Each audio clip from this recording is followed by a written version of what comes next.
Assalamualaikum warahmatullahi wabarakatuh. Perkenalkan, nama saya Nur Hakisa dengan NIM SF22060033. Saya akan mempresentasikan tugas teknologi formulasi sediaan semi-solid. Sirup eliksir dan sirup obat. Sirup eliksir adalah sediaan cair kental yang mengandung gula sebagai pemanis, bahan obat, dan bahan tambahan lain yang sesuai. Contoh sirup eliksir yaitu sirup obat batuk, sirup obat diare, sirup obat penurun panas. Sirup obat adalah sediaan cair yang mengandung bahan obat dan pemanis. Contoh sirup obat yaitu sirup CTM, sirup paracetamol, sirup ibuprofen. Sirup non-obat dan sirup kering. Sirup non-obat adalah sediaan cair yang mengandung pemanis dan bahan tambahan lain yang tidak berkhasiat sebagai obat.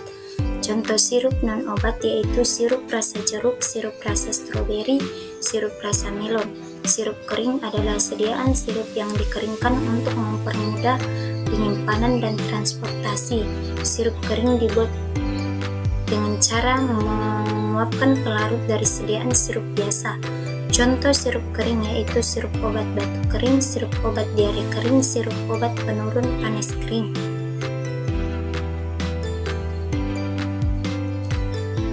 Keuntungan dan kerugian sirup eliksir.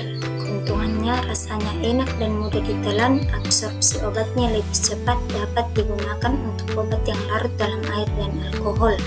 Kerugiannya, harganya relatif mahal, dapat menyebabkan iritasi lambung.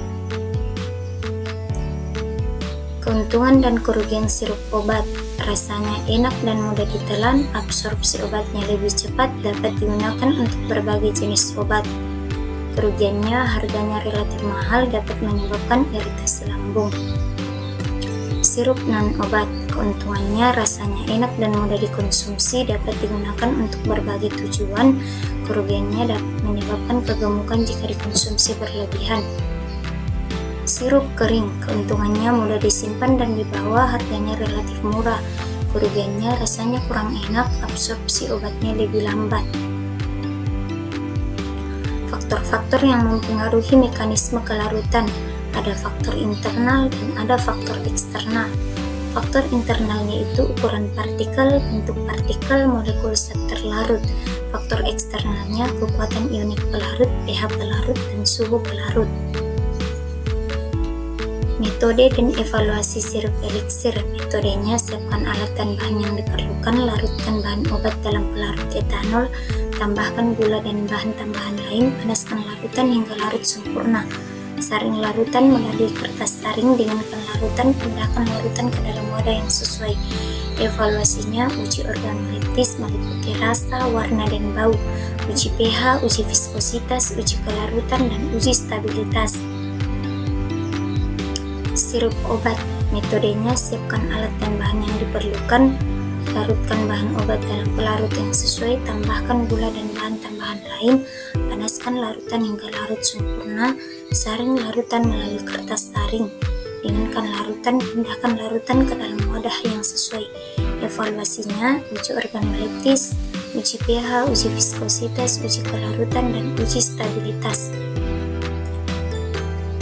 Sirup non-obat.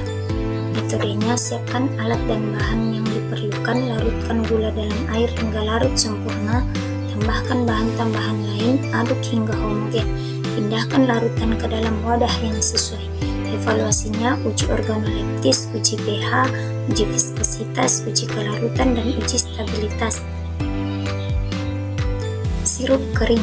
Metodenya, siapkan alat dan bahan yang diperlukan, larutkan bahan obat dan bahan tambahan lain dalam pelarut yang sesuai, panaskan larutan hingga larut sempurna, uapkan pelarut dari larutan hingga diperoleh sirup kental, keringkan sirup kental hingga diperoleh sirup kering. Evaluasinya, uji organoleptis, uji pH, uji viskositas, uji kelarutan, dan uji stabilitas. Adapun pengertian dari emulsi. Emulsi adalah campuran yang secara termodinamika tidak stabil yang terdiri dari dua cairan yang tidak tercampur. Menurut Lahman halaman 1029. Adapun suspensi, suspensi adalah sediaan cair yang mengandung partikel padat yang tidak larut yang terdispersi dalam fase cair. Menurut Farmakope edisi 4 halaman 17. Salep, salep adalah preparat setengah padat untuk pemakaian luar yang dimaksudkan pada mata khusus dan disebut salep mata. Menurut Ansel halaman 502. Adapun krim, pasta dan gel. Krim merupakan sistem emulsi sediaan setengah padat berupa emulsi mengandung air tidak kurang dari 60% dan dimaksudkan untuk pemakaian luar. Menurut Farmakope edisi 3 halaman 28. Pasta, pasta adalah suspensi konsentrasi tinggi yang ditentukan untuk penggunaan pada kulit atau selaput lendir. Menurut Rudolf Voigt halaman 371. Gel, gel adalah salep yang sangat encer, hampir cair dan mengandung sedikit atan vanilin. Menurut Scoville halaman 338. Keuntungan dan kerugian emulsi. Keuntungannya dapat digunakan untuk mengemulsikan zat yang tidak larut dalam air atau minyak, dapat meningkatkan stabilitas zat aktif, dapat memberikan rasa yang lebih nyaman. Kerugiannya dapat mengalami pemisahan fase, dapat membutuhkan zat pengemulsi yang dapat menyebabkan iritasi kulit. Suspensi. Keuntungan suspensi dapat digunakan untuk mengencerkan zat yang tidak larut dalam air, dapat memberikan rasa yang lebih nyaman. Kerugiannya dapat mengendap dan dapat membutuhkan zat pengental yang dapat menyebabkan iritasi kulit. Salep. Keuntungannya dapat memberikan efek oklusif yang dapat membantu menjaga kelembapan kulit dan dapat digunakan untuk mengobati kondisi kulit yang kering atau iritasi. Kerugiannya itu dapat berminyak dan lengket dan dapat sulit dibersihkan. Keuntungan dari pasta dapat memberikan efek oklusif yang kuat, dapat digunakan untuk mengobati kondisi kulit yang kering atau iritasi.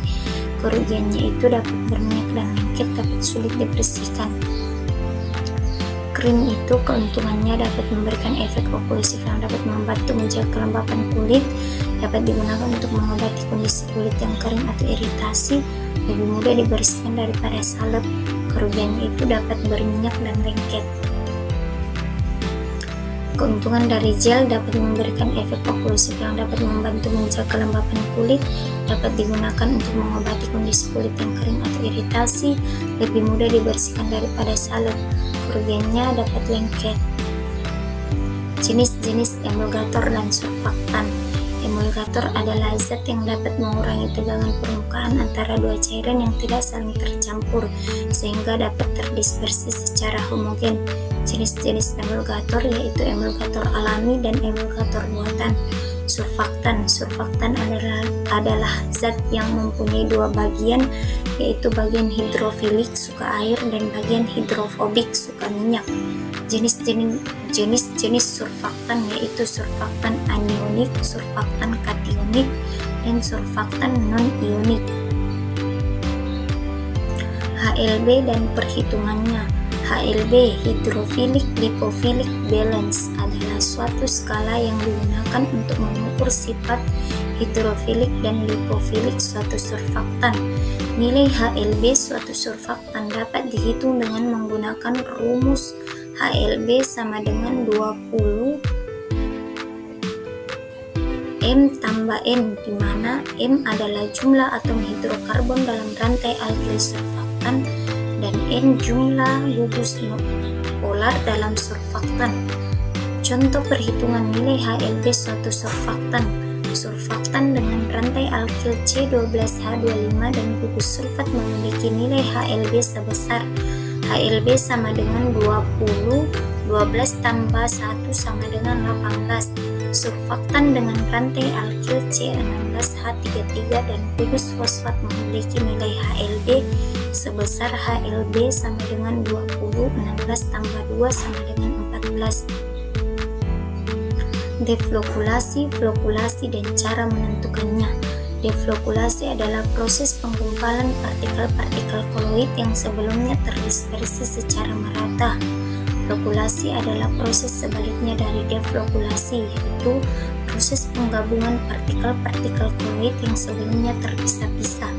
Cara untuk menentukan sistem koloid mengalami deflokulasi atau flokulasi. Yang pertama, pertama, melihat perubahan kekeruhan, yang kedua, melihat perubahan ukuran partikel, yang ketiga, melihat perubahan sifat listrik. Metode suspensi dan evaluasinya. Metode suspensi yang pertama, metode dispersi langsung dan metode dispersi tidak langsung. Evaluasinya, evaluasi organoleptis, evaluasi homogenitas, ukuran partikel, sedimentasi, dan stabilitas. Metode dari emulsi. Yang pertama, metode dispersi langsung dan metode dispersi tidak langsung. Evaluasinya, evaluasi organoleptis, evaluasi homogenitas, ukuran globul, daya serap, dan stabilitas. Metode dari salep.